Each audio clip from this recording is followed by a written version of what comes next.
Hi there, fellow Plumeria addicts. My name is Brian Van Middendorp. I live in Houston, Texas, and this is going to be a video on growing plumerias in an aquaponic system. So right here you can see my mess of a system because it's constantly evolving, but this is my aquaponic system. The primary goal of an aquaponic system is to utilize fish and fish waste to generate nutrients for plants. I have two tanks currently with fish. Both are IBC tanks. In the tank over to the left is koi, and in this tank is tilapia.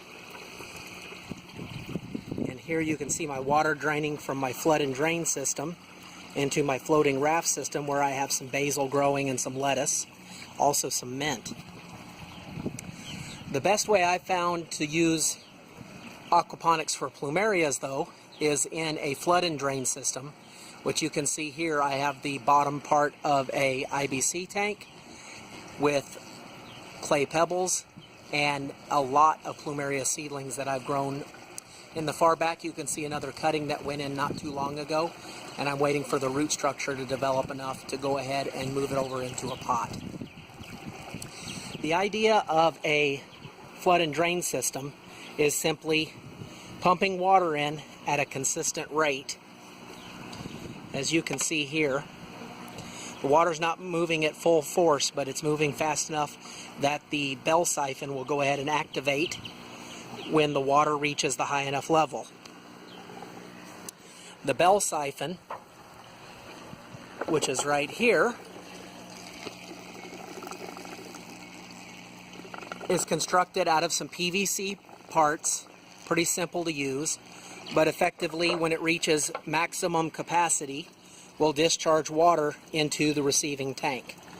The way I have this set up is this floating raft system, or NFT, has a discharge which is right over here, and that discharge goes down into my sump tank, which I have bioballs which help break down the ammonia from the fish, which also contains some goldfish at the bottom that also consume some of the waste products and release the nutrients back into the system.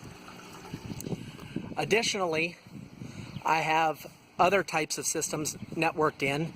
These rail systems are more or less DWC, and then I have two strawberry towers which are just vertical PVC pipe filled with perlite and water running from the system through those to provide nutrients for the strawberries.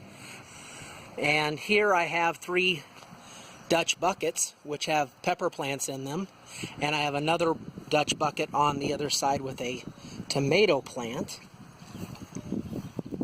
Here you can see the strawberries a little closer. I've actually picked strawberries off of the lower plant here. This bucket, though, has cherry tomatoes, and in just a matter of a couple months it's accelerated the growth of the tomatoes, and I would suspect I'm going to have more tomatoes than what I can do with. In this vessel I have some duckweed.